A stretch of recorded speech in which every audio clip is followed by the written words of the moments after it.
Good morning, fellow chapter members. Welcome to another reading.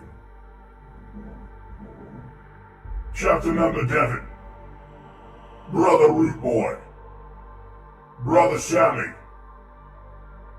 chapter member Enterist. Welcome to the lesson. I hope you are all doing well. Brother Darky, welcome. I hope you are all seated and comfortable as we begin the reading. I hope everyone had a good Hallows Eve.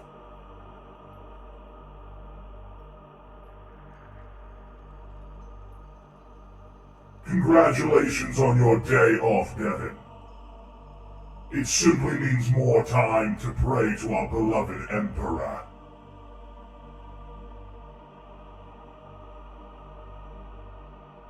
I believe the Spanish call that tapas, Docky. Regardless, it is time for another reading. Last time we left off, our Luna Wolves, Astartes under Horus the War Master, are preparing to go down to the planet 6319, which was recently conquered. On their way down, the Remembrancers shall follow in their wake and photograph their glory. Yes, like Sister Gabriella indeed. Devin, if I may be so bold as to ask, what is this video that you're working on? What does it entail? Is it perhaps Yu-Gi-Oh based?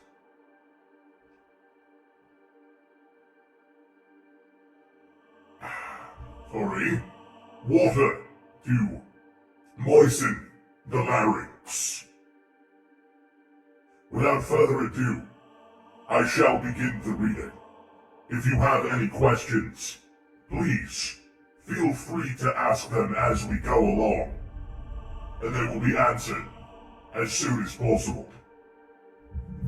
Oh shit, my microphone. The reading begins. Chapter 8, One-Way War, Cindermen in Grass and Sand, Jubal. Following the Emperor's death and the fall of their ancient centralized government, the insurgents had fled into the mountain massifs of the southern hemisphere and occupied a fastness in a range of peaks called the Whisperheads in the local language. The air was thin, for the altitude was very great. Dawn was coming up, and the mountains loomed as stern, misty steeples of pale green ice that reflected sun glare. The storm birds dropped from the edge of space, out of the sky's dark blue mantle, trailing golden fire from their ablative surfaces. In the frugal habitations and villages in the foothills, the townsfolk, born into a culture of myth and superstition, saw the fiery marks in the dawn sky as an omen. Many fell to wailing and lamenting, or hurried to their village fanes. The religious faith of 6319, strong in the capital and the major cities, was distilled here into a more potent brew. These were impoverished backwaters, where the big fucking word, the anachronistic beliefs of the society were heightened by a subsistence lifestyle and poor education. The Imperial Army had already straggled to contain this primitive zealotry during its occupation. As the streaks of fire crossed the sky, they found themselves hard-pressed to control the mounting agitation in the villages. The Stormbird sat down engines screaming on a plateau of dry, white lava rock 5,000 meters below the caps of the highest peaks where the rebels' fastness lay.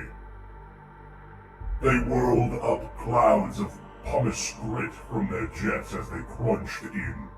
The sky was white, and the peaks were white against them, and white clouds softened the air. A series of precipitous rifts and ice canyons dropped away behind the plateau, wreathed in smoke cloud, and the lower peaks gleamed in the rising light. 10th Company clattered out of the sparse, chilly air, weapons ready. They came to martial order and disembarked as smoothly as Loken would have wished. But the Vox was still disturbed. Every few minutes, Samus chattered again, like a hot sigh upon the mountain wind. Loken called the senior squad leaders to him as soon as he had landed. Vipus of Locasta, Jubal of Helibor, Rasek of the Terminator Squad, Telonus of Pithraeus, Kyrus of Walkir, and 8 more. All grouped around, showing deference to Xavier Jubal. Loken, who had always read men well as a commander, needed none of his honed leadership skills to realize that Jubal wasn't wearing Vipus's elevation well. As the others of the Mournival had advised him, Loken had followed his gut and appointed Nero Vipus his proxy commander, to serve when matters of state drew Loken apart from 10th. Vipus was popular, but Jubal, as sergeant of the 1st Squad, felt slighted. There was no rule that stated the sergeant of a company's 1st Squad automatically followed in seniority. The sequencing was simply a numerical distinction, but there was a given order to things, and Jubal felt aggrieved. He had told Loken so several times. Loken remembered little Horus's words. If you trust Vipus, make it Vipus. Never compromise. Jubal's a big boy, he'll get over it. Let's do this, and quickly, Loken told his officers. The Terminators have been led here, Rasek? Have the lead here, Rasek. My squad is ready to serve, Captain, Rasek replied curtly. Like all the men in his specialist squad, Sergeant Rasek wore the titanic armor of the Terminator, a variant only lately introduced into the arsenal of the Astartes. By dint of their primacy, and the fact that their Primarch was War Master, the Luna Wolves had been first among the 1st Legion to benefit from the issue of Terminator plate. Some entire legions still lacked it. The armor was designed for heavy assault, thickly plated and consequently exaggerated in its dimensions. The Terminator suit turned an Astartes warrior into a slow, cumbersome, but entirely unstoppable humanoid tank. An Astartes clad in Terminator plate gave up all his speed, dexterity, agility, and range of movement. What he got in return was the ability to shrug off almost any ballistic attack. Rasek towered over them in his armor, dwarfing them as a Primarch dwarfs Astartes, or Astartes dwarfs mortal men. Massive weapon systems were built into his shoulders, arms, and gauntlets. Lead off to the bridges and clear the way, Loken said. He paused. Now was a moment for gentle diplomacy. Jubal, I want Helibor to follow the Terminators in as the weight of the first strike. Jubal nodded, evidently pleased. The scowl of displeasure he had been wearing for weeks now lifted for a moment. All the officers were bareheaded for this briefing, despite the fact that the air was unbreathably thin by human standards. Their enhanced pulmonary systems didn't even labor. Loken saw Nero Vipus smile, and knew he understood the significance of this instruction. Loken was offering Jubal some measure of glory, to assure him he was not forgotten. Let's go to it! Loken cried. Lupercal! Lupercal! The officers answered. They clamped their helmets into place. Portions of the company began to move ahead towards the natural rock bridges and causeways that linked the plateau to the higher terrain. Army regiments, swaddled in heavy coats and rebreathers against the cold, thin air, had moved up onto the plateau to meet them from the town of Kasheri in the lower gorge. "Kasheri is in compliance, sir," an officer told Loken, his voice muffled by his mask, his breathing pained and ragged. "The enemy has withdrawn into the high fortress." Loken nodded, gazing up at the bright crags looming in the white light. "We'll take it from here," he said. "They're well armed, sir," the officer warned. "Every time we've pushed to take the rock bridges, they've killed us with heavy cannon. We don't think they have much in the way of numerical weight, but they have the advantage of position. It's a slaughter ground, sir, and they have the cross-draw on us. We understand the insurgents are being led by an invisible, called Rikus or Riker. We will take it from here," Loken repeated. "I don't need to know the name of the enemy before I kill him." "Lupercal is the ship name of Lupus and Cal? Are you referring to the disease lupus? Brother Samuel, you bridge upon heresy."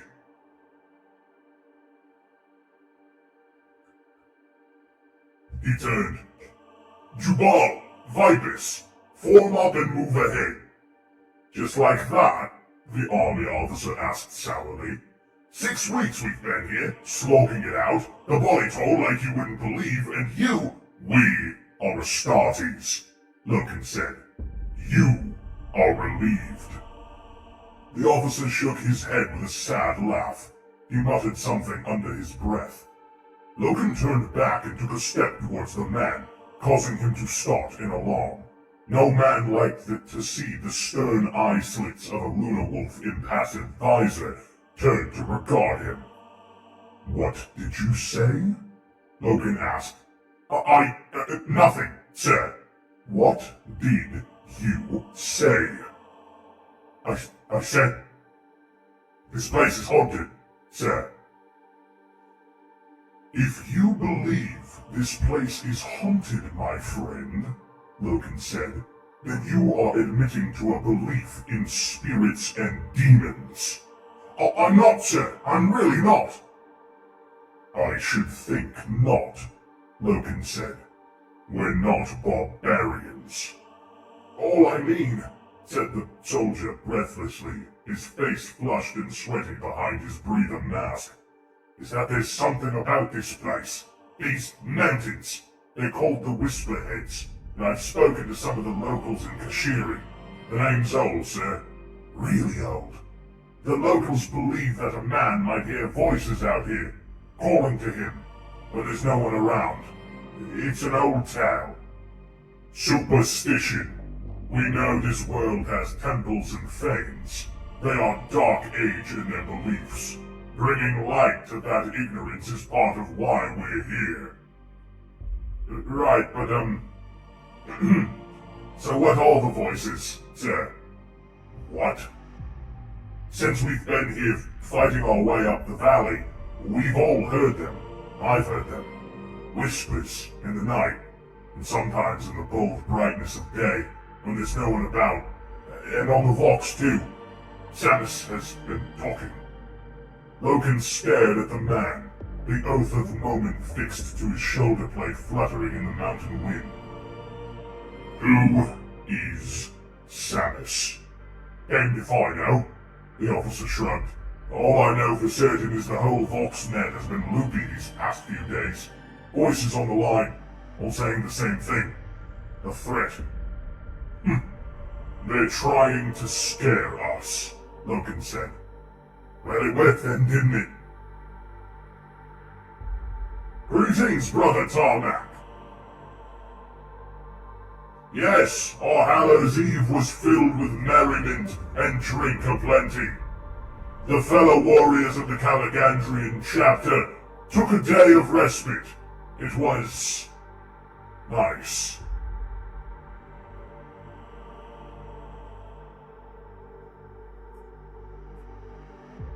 Loken walked out across the plateau in the biting wind. Between the parked storm birds, Samus was muttering again, his voice a dry crackle in the background of Loken's link. Samus is the only name you'll hear. I am Samus. Samus is all around you. Samus is the man beside you. Samus will gnaw upon your bones. Loken was forced to admit the enemy's propaganda was good. It was unsettling in its mystery. And its whisper. It had probably been highly effective in the past against other nations and cultures on 6319. The quote-unquote Emperor had most likely come to global power on the basis of malignant whispers and invisible warriors. The Astartes of the true Emperor were not to be gulled and unmanned by such simple tools. Some of the Luna wolves around him were standing still, listening to the mutter in their helm sets. Ignore it, Loken told them. It's just a game. Let's move in. Rasek's lumbering Terminators approached the rock ridges, arches of granite and lava that linked the plateau to the fierce verticality of the peaks. These were natural spans left behind by the action of ancient glaciers. Corpses, some of them reduced to desiccated mummies by the altitude, littered the plateau shelf in the rock bridges. The officer had not been lying. Hundreds of army troopers had been cut down in the various attempts to storm the high fortresses. The field of fire had been so intense, their comrades had not even been able to retrieve the bodies. Advance! Loken ordered. Raising their storm bolters, the Terminator squad began to crunch out across the rock bridges, dislodging white bone and rotten tunics with their immense feet. Gunfire greeted them immediately, blistering down from invisible positions up in the crags. The shots spanked and whined off of the specialized armor. Heads set, the Terminators walked into it, shrugging it away, like men walking into a gale wind. What had kept the army at bay for weeks, and cost them dearly, merely tickled the Legion warriors. This would be over quickly, Loken realized. He regretted the loyal blood that had been wasted needlessly. This had always been a job for the Astartes. The front ranks of the Terminator squad, halfway across the bridges, began to fire.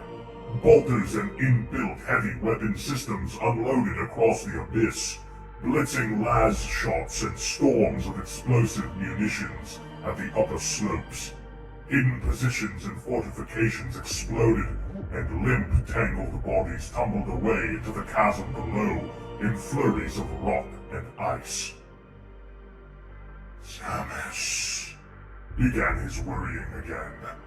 Samus, that's the only name you'll hear. Samus, it means the end and the death. Samus, I am Samus. Samus is all around you. Samus is the man beside you. Samus will gnaw upon your bones.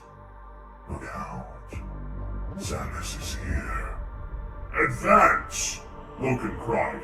And please, someone shut that bastard up! And who is Samus? Borodin Flora asked. The Remembrancers, with an escort of army troopers and servitors, had just disembarked from their lander into the cold, bitter of a township called Kasheri. The cold mountains swooped up beyond them into the mist. The area had been securely occupied by Valvaris' troops and war machines. The party stepped into the light, all of them giddy and breathless from the altitude. Keeler was calibrating her pictor again, against the harsh glare, trying to slow her desperate breath rate. She was annoyed. They'd set down in a safe zone, a long way from the actual fighting. There was nothing to see. They were being handled. The town was a bleak outcrop of long houses in a lower gorge below its peaks. It looked like it hadn't changed much in centuries. There were opportunities for shots of rustic dwellings or parked army war machines, but nothing significant. The glaring light had a pure quality, though. There was a thin rain in it. Some of the servitors had been instructed to carry the Remembrancers' bags, but the rest were fighting to keep parasol canopies upright over the heads of the party in the crosswind. Keeler felt they all looked like some idle gang of aristos on a grand tour, exposing themselves not to risk, but to some vague, stage-managed version of danger. "Where are the Astartes?" she asked. When do we approach the war zone?" "Never mind that," Flora interrupted. "Who is Samus?" "Samus?" Cinderman asked, puzzled. He had walked a short distance away from the group, beside the lander into a scrubby stretch of white grass and sand, from where he could overlook the misty depth of the rain-swept gorge. He looked small, as if he was about to address the canyon as an audience. "I keep hearing it," Flora insisted, following him. He was having trouble catching a breath. Flora wore an earplug so she could listen to the military's Vox traffic. "I heard it too," said one of the protection squad soldiers from behind his fogged rebreather. "The Vox has been playing it up," said another. "All the way down to the surface," said the officer in charge. "Ignore it. Interference." "I've been told it's been happening for days here," Van Kraston said. "It's nothing," said Cinderman. He looked pale and fragile, as if he was about to faint from the airlessness. "The captain says it's scare tactics," said one of the troopers. "The captain is surely right," said Cinderman. He took out his data slate and connected it to the fleet archive base. As an afterthought, he uncoupled his rebreather mask and set it to his face, sucking in oxygen from the compact's tank strapped to his hip.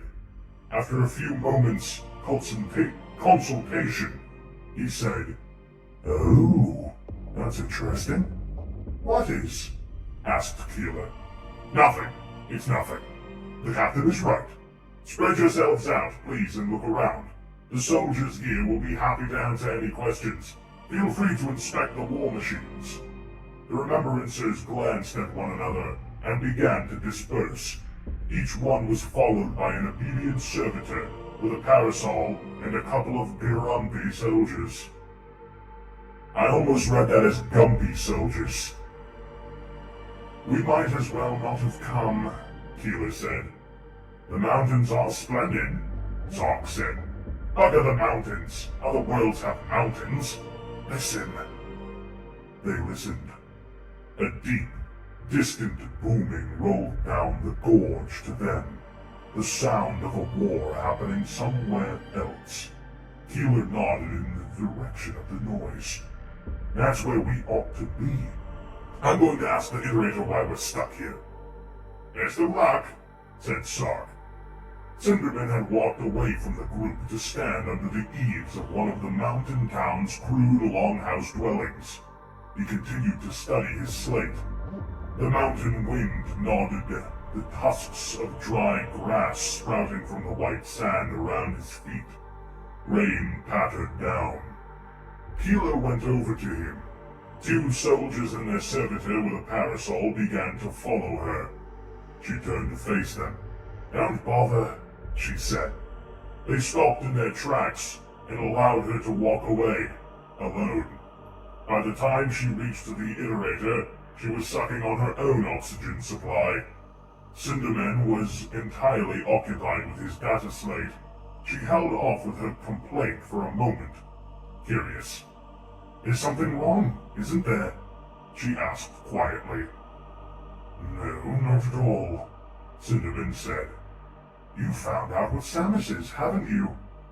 He looked at her and smiled.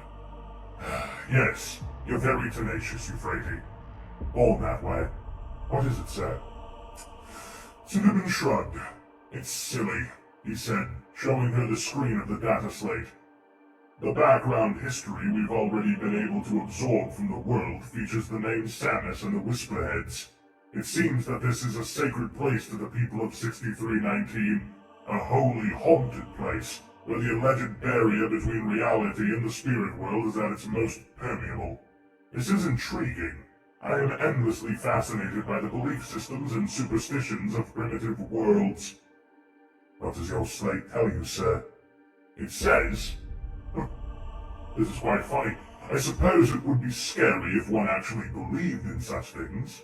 It says that the Whisperheads are the one place on this world where the spirits walk and speak. It mentions Samus as chief of those spirits. Local and very ancient legend tells of how one of the emperors battled and restrained a nightmarish force of devilry here. The devil was called Samus. It is here in their myths, you see. We had one of our own in the very antique days called Satan, or Tiamat. Samus' an equivalent. Samus is a spirit, then? Keeler whispered, feeling unpleasantly lightheaded. Yes? Why do you ask? Because, she said. I've heard him hissing at me since the moment we touched down. And I don't have a Vox. Beyond the rock bridges, the insurgents had raised shield walls of stone and metal. They had heavy cannons covering the gully approaches to their fortress, wired munition charges in the narrow defiles, electrified razor wire, bolted storm doors, barricades of rock-creaked blocks, and heavy iron poles. They had a few automated sentry devices, and the advantage of the sheer drop in unscalable ice all around. They had faith and their god on their side. They had held off Varys' regiments for 6 weeks. They had no chance whatsoever. Nothing they did even delayed the advance of the Lunar Wolves. Shrugging off cannon rounds and the backwash of explosives, the Terminators wrenched their way through the shield walls and blasted down the storm doors. They crushed the spark of electric life out of the sentry drones with their mighty claws, and pushed down the heaped barricades with their shoulders. The company flooded in behind them, firing their weapons into the rising smoke. The fortress itself had been built into the mountainside peak. Some sections of roof and battlement were visible from outside, but most of the structure lay within, thickly armored by hundreds of meters of rock. The Lunar Wolves poured in through the fortified gates. Assault squads rose up the mountain face on their jump packs and settled like flocks of white birds on the exposed roofs, ripping them apart to gain entry and drop in from above. Explosions ripped out the interior chambers of the fortress, opening them to the air and sending rafts of dislodged ice and rock crashing down into the gorge. The interior was a maze of wet black rock tunnels and old tile work, through which the wind funneled so sharply it seemed to be hyperventilating. The bodies of the slain lay everywhere, slumped and twisted, sprawled and broken. Stepping over them, Loken pitied them. Their culture had deceived them into this resistance, and the resistance had brought down the wrath of the Astartes among their head. They had all but invited a catastrophic doom. Terrible human screams echoed down the windy rock tunnels, punctuated by the door slam bangs of bolter fire. Loken hadn't even bothered to keep a tally of his kills. There was little glory in this, just duty, a surgical strike by the Emperor's martial instruments. Gunfire pinked off his armor, and he turned, without really thinking, and cut down his assailants. 2 desperate men in mail shirts disintegrated under his fire and spattered across the wall. He couldn't understand why they were still fighting. If they'd ventured a surrender, he would have accepted it. That way, he ordered, and a squad moved up past him into the next series of chambers. As he followed them, a body on the floor at his feet stirred and moaned. The insurgent, smeared in his own blood, was gravely wounded, looked up at Logan with glassy eyes. He whispered something. Logan knelt down and cradled his enemy's head in one massive hand. "What did you say?" "Bless me," the man whispered. "I cannot." "Please, say a prayer and commend me to the gods." "I cannot. There are no gods." "Please, the other world will shun me if I die without a prayer." "I am sorry," Logan said. "You are dying. That's all there is." "Help me," the man gasped. "Of course," Logan said. He drew his combat blade, the standard issue short stabbing sword, and activated the power cell. The gray blade glowed with force.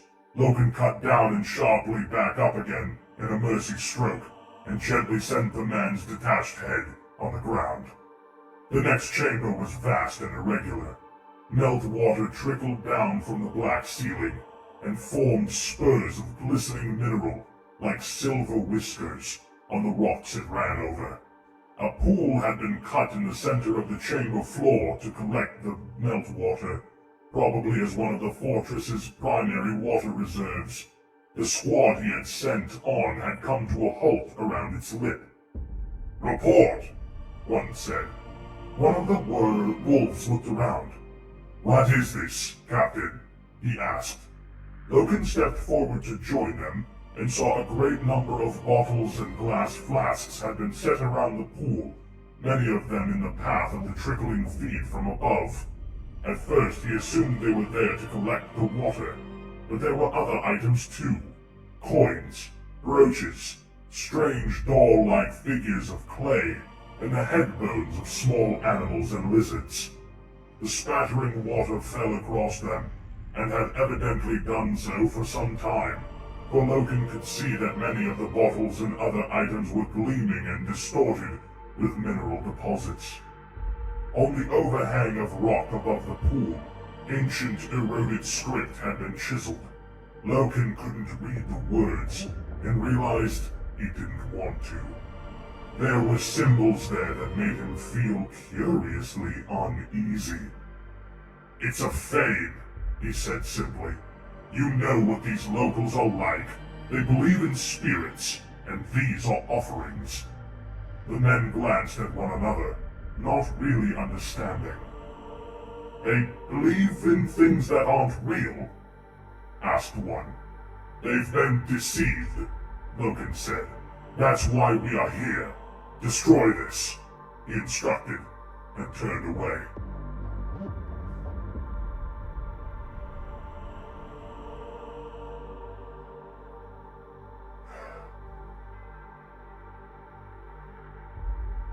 The assault lasted 68 minutes, start to finish. By the end, the fastness was a smoking ruin, many sections of it blown wide to the fierce sunlight and mountain air. Not a single lunar wolf had been lost. Not a single insurgent had survived. "How many?" Logan asked Rasek. "They're still counting the bodies, Captain," Rasek replied. "As it stands, 972. In the course of the assault, something in the region of 30 meltwater fanes had been discovered in the labyrinthine fortress pool surrounded by offerings. Logan ordered them all expunged. "They were guarding the last output of their faith," Nero Vipus remarked. "I suppose so," Logan replied. "You don't like it, do you, Garvey? I hate to see men die for no reason. I hate to see men give their lives like this for nothing. For a belief in nothing. It sickens me. This is what we were once, Nero. Zealots, spiritualists, believers in lies we'd made up ourselves.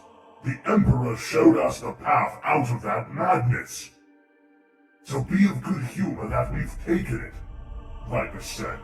"And though we spill their blood, Be phlegmatic, and we're at least bringing truth to our lost brothers here.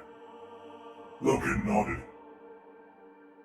I feel sorry for them, he said. They must be so scared. Of us? Yes, of course, but that is not what I mean. Scared of the truth we bring.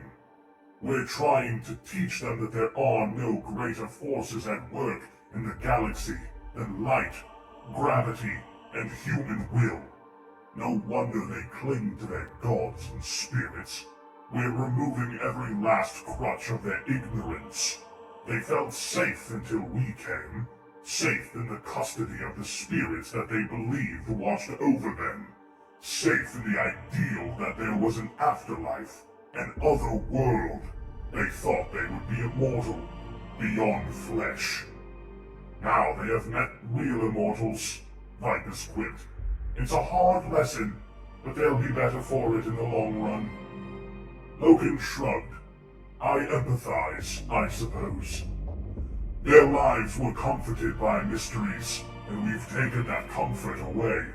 All we can show them is a hard and unforgiving reality, in which their lives are brief and without higher purpose. Speaking of higher purpose, Vitus said, you should signal the fleet and tell them we're done. The iterators have foxed us. They request permission to bring the observers up to the site here.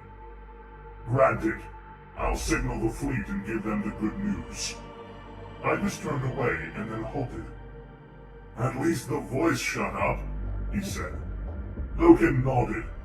Samus had quit his maudlin ramblings half an hour since, though the assault had failed to identify any Vox system or broadcast device. Logan's intervox crackled. Captain? Jubal? Go ahead. Captain? I'm... Sorry. You're what? Say again, Jubal. Sorry, Captain. I need you to see this. I need you to see this. It's Samus. What? Jubal, where are you? Follow my locator. I've found something. I've found something. Samus, it means the end and the death. What have you found, Jubal? I've found... Captain, Samus is here. Logan left Vitus to orchestrate the cleanup and descended into the bowels of the fastness with 7th Squad, following the pip of Jubal's locator. 7th Squad, Breakspur Tactical Squad, was commanded by Sergeant Udon, one of Loken's most reliable warriors. The locator led them down to a massive stone well in the very basement of the fortress, deep in the heart of the mountain. They gained access to it via a corroded iron gate built into a niche in the dark stone. The dank chamber beyond the gate was a natural, vertical split in the mountain rock, a slanting cavern that overlooked a deep vault where only blackness could be detected. A pier of old stone steps arced out over the abyss, which dropped away into the very bottom of the mountain. Meltwater sprinkled down the glistening walls of the cavern well. The wind whined through invisible fissures and vents. Xavier Jubal was alone at the edge of the drop. As Loken and 7th Squad approached, Loken wondered where the rest of Helibor had gone. Xavier! Loken called. Jubal turned around. Captain, he said, I found something wonderful. What? See? Jubal said. See the words. Loken stared where Jubal was pointing. All he saw was water streaming down a calcified buttress of rock. No. What words? There! There! I see only water, Loken said. Falling water. Yes, Yes, it's written in the water, in the falling water. There and gone, there and gone. You see, it marks words, and they stream away, but the words come back. Xavier, are you well? I'm concerned that— Look, Gaviel, look at the words! Can't you hear the water speaking? Speaking. Drip, drip, drop. A name. Samus. That's the only name you'll hear. Samus. Samus. It means the end and the death. Logan looked at Udon and the men. Restrain him, he said quietly. Udon nodded, and four of his men slung their bolters and stepped forward. What are you doing? Jubal laughed. Are you threatening me? For Astartes' sake, Avio, can't you see? Samus is all around you. Where is Helibor, Jubal? Logan snapped. Where is the rest of your squad? Jubal shrugged. They didn't see it either, he said, and glanced at the edge of the precipice. They couldn't see, I suppose. It's so clear to me. Samus is the man beside you. Udon. Logan nodded. Udon moved towards Jubal. Let's go, brother. Jubal's bolter came up very suddenly. There was no warning. He shot Udon in the face, blowing gore and pulverized skull fragments out the back of Udon's exploded helm. Udon fell on his face. Two of his men lunged forward, and the bolter roared again, punching holes in their chest plates and throwing them onto their backs. Jubal's visor swung to look at Logan. I'm Samus, he said, chuckling. Look out! Samus is here! That is the end of Chapter 8. Looking over Chapter 9, it does seem quite long. So we will be ending here, at the end of Chapter 8. That was unnerving. Perhaps my favorite chapter of the book so far. Chaos and its sanguine filth has corrupted one of our brothers and killed already an entire squad, if not more. I am perplexed to see where this goes. But for now, our reading has finished. Thank you, brothers, sisters, and chapter members, for entertaining this reading. I shall return soon with Pokemon Nuzlocke. I shall see you all within a week's time. But until then, may the Emperor guide your bolters to glorious unification.